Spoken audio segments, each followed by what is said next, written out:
What's going on, housemates? Marcelo here, and I am recording this video just a few hours before we face Manchester City at the Emirates. So I apologize for the late posting, but better late than never. Make sure you like, comment, subscribe, turn on notifications, all that good stuff for future videos.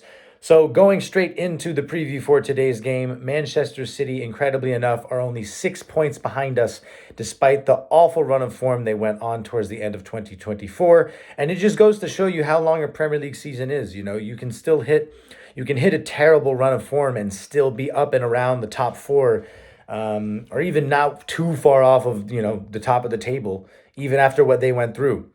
And so, we have to win today. And not really even because Manchester City is sort of creeping up a little bit, but obviously because Liverpool and Nottingham Forest both won yesterday, right? Forest level on points with us, and Liverpool 9 points ahead. And they face Everton midweek. So big chance for us today to, get a win ahead of what will be a tough game for them. The last Merseyside derby at Goodison Park. And David Moyes has these guys finally scoring goals and winning games. So yeah, we got to win today, man. Now, talking about the game itself, right? I'm not going to get too steeped into tactics. Again, I don't consider myself a tactical guru, but this is a game where I think we have to be favorites, right?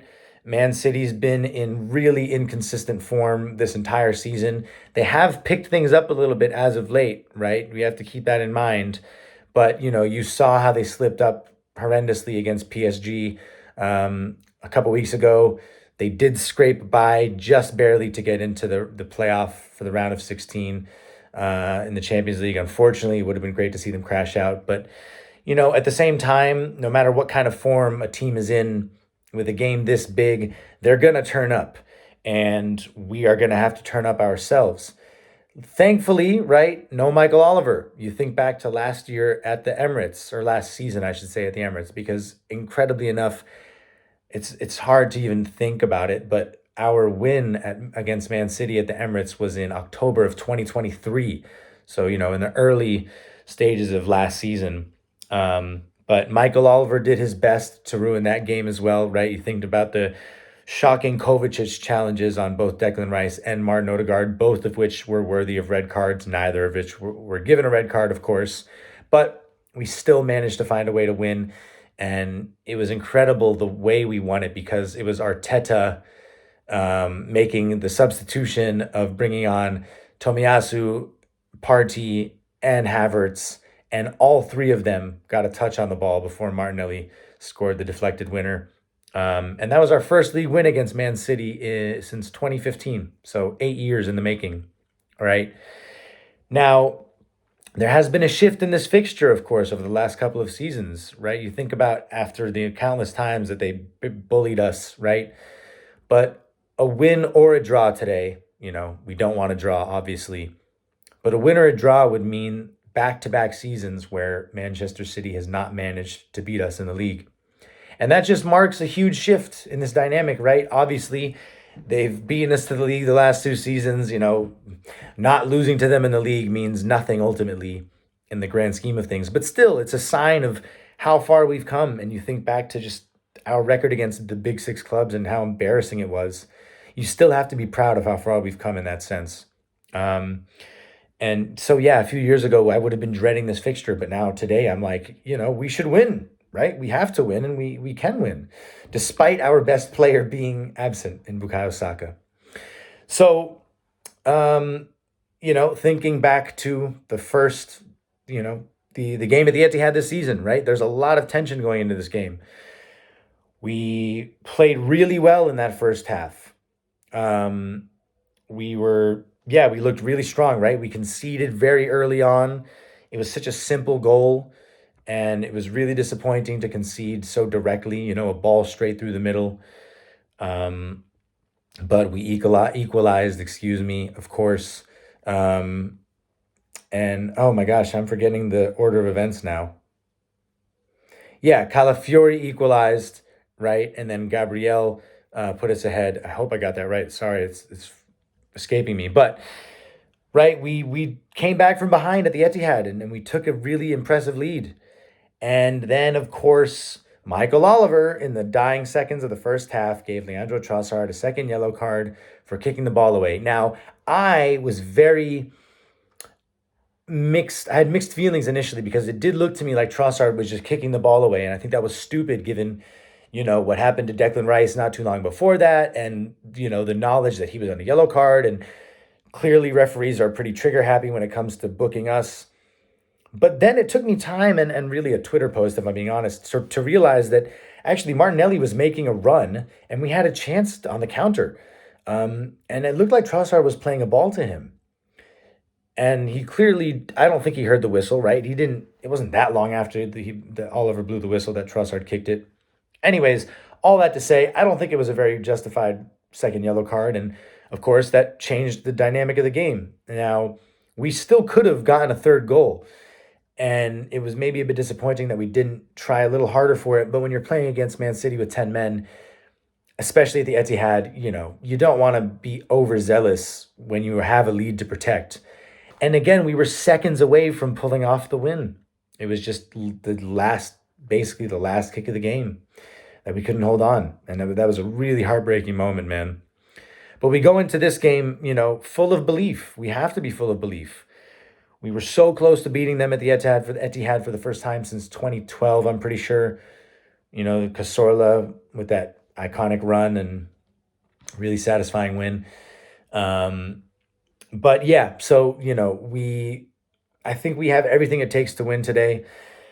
So going into my starting 11, I think most of the team picks itself, right? It's really just left back and right wing that I think are up for debate, honestly. David Raya in goal. There have been talks that he won't be fit for the game, but we have to pray that he is because, Neto has only played once for us this season, and that was a few days ago, and he was caught out pretty badly for the opening goal. Not entirely his fault, but yeah, it was his fault. And the fact that he tried to save it, we could have been playing for 70 minutes with 10 men. Anyways, we have to pray that David Raya is fit. He's one of the best goalkeepers in the world. And, no matter who our backup goalkeeper is, you never want to see David Raya unavailable for such a monumental game. Back four, Urian Timber, Saliba Gabriel. Left back, though, I've gone with Miles Lewis-Skelly. Now, I just think that he is so press resistant, technically sound, defensively strong. I think his balanced game is really important today against Man City. I'm a huge fan of Ricardo Calafiori, really. And, the fluidity he brings to the team, the positions that he takes up, his attacking intent.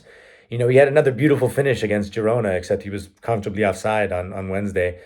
So he's got that finishing in him, man. It's incredible, really, because both of his goals for us have been 10 out of 10.